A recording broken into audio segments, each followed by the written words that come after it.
This is a rare and lovely Weber successor to Andrews, which meant Chicago, 1899.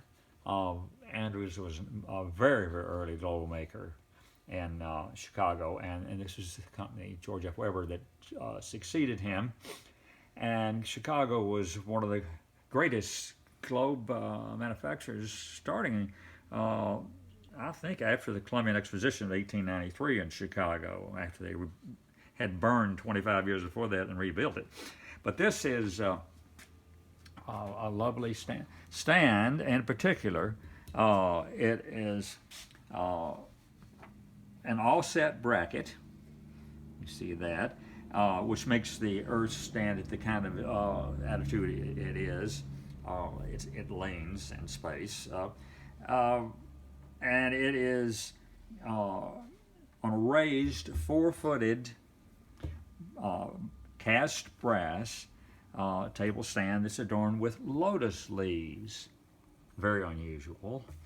And has the Hawaiian or Sandwich Islands right there, which were the American at that point. It has these huge ocean, weather current lines that were a fairly new thing at the time. And the U.S. is basically what it is now, with some exceptions in the far west. And this globe, a little story behind it.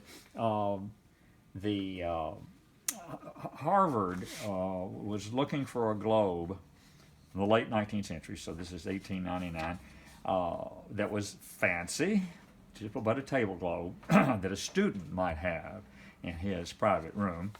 And they wanted it because they were redoing a room that had been occupied by Franklin Delano Roosevelt in the late 1890s.